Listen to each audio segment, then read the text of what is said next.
Sì, certo, partiamo. Motore, parte il timer quando vuoi. All right, so my name is Paolo. I'm with SEGUICI, which is the equivalent to People magazine here in Italy. Cool. Great. So my first question is, as you know, industry premiered actually a few days ago in Italy. So we have not seen the show yet. How would you describe, how would you pitch the show to somebody who has not seen a single thing? Wow. It's tricky because the show has changed so much on season, which I think is one of the strengths of the show. But in the first season, the show was about young people leaving university and going to work for a big investment bank in London. And it was about their inner lives, about their lives in work, it was about their relationships, who they're having sex with, it was about great music, and it was kind of like a young YA show in that first season.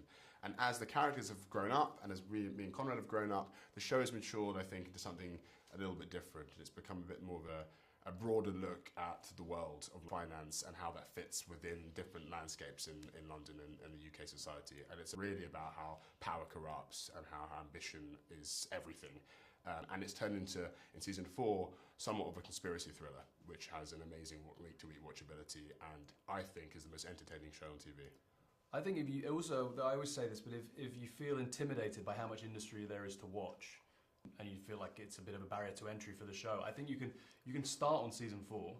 You can enjoy the pace and the freneticism of season 4 almost as its own thing, and then you can go back, and if you fall in love with the characters, you can sort of deepen the lore and the understanding by going back and rewatching. So if you're like, industry season 4 is getting such good reviews, but I don't want to watch 3 seasons of TV before I start, I think you can just jump into 4 and see how you feel about it. That's beautiful. Now, how do you work to weave news and reality into this show? Because as the show progresses, the more it becomes topical, which is fascinating.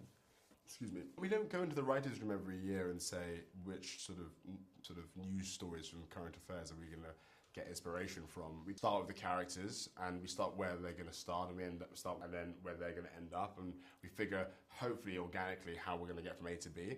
But then ultimately, when we're in the writers' room and there's 10 of us in there where we're talking, and the news that morning, or there's been some news story overnight, or there's some book that someone's read over the weekend, that is going to permeate into the consciousness of the writers' room, and you're just going to write about things that you find interesting. And the show has always been about what me and Konrad find interesting. In season 1, we found our experience in finance and the experience of our peers interesting, and that's what that's the rendering that world so authentically, hopefully. And in season 4, we're shifting away from Pierpoint, giving too much away, and we're trying to explore different aspects of life in London and in Europe, which is like, and how finance, which was the sort of ballast of the show, is codependent with media and with politics and with now pretty much everything in how the world works now. And so, like current affairs, it's impossible for us not to be inspired by current affairs, given the way that we write and the way that the show is contemporary. We want the show to be as more panorama about and society and class rather than just about finance, which I think people who the show hasn't, I think you might see some of the marketing and be a bit afraid that the show betrayed its DNA, which is like a financial show. It's still very much a financial show. The nuts and bolts of what's driving the story is still very much a financial thriller. So there's high melodrama, lots of different experimental episodes, but the core of the show really remains the same. That's beautiful. Now, we have finally the C word, which is of course capitalism, and I'm curious as to know, there's a huge movement online that sees as one of the few shows who are actually to see how much this system, the one that we live in, isn't sustainable. How does that make you feel to be a part of this discourse? Any kind of discourse around the show I find really interesting, and I feel like that's sort of, other than being entertained by the show, the best thing I think about it and the way that I feel that audiences engage with it, and the reason I like the way that audiences engage with it is because everything's up for debate. And if some people see the show, they think of it as an inherent criticism of capitalism and the late capitalist structure that we live in, and all the things I said above about how capitalism is indistinguishable from politics and from media. And other people see it as a complete seductive tool and instrument to recruit.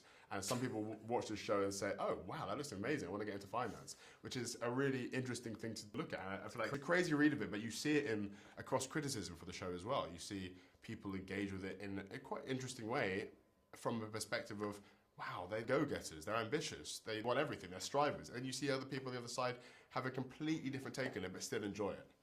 I think the less we explain it as well, the more we actually, even though in this format it doesn't really work, the more we keep our mouths shut and let the work speak for itself, the better it is in a way. Because the ambivalence Mickey's talking about is like, I think the hallmark of something that's actually truly has something to say. So you're better off as the creator saying, actually, just all the work. Of course. We're not going to give you a key to it, and you can just talk about it. Art is open for interpretation. Exactly. Of course. Subjective. I'm afraid that's my time. Thank you Thank so you so much. much. Thank Great you. Great questions. Thank People you. Magazine never would do that. I'll let them know. Yeah.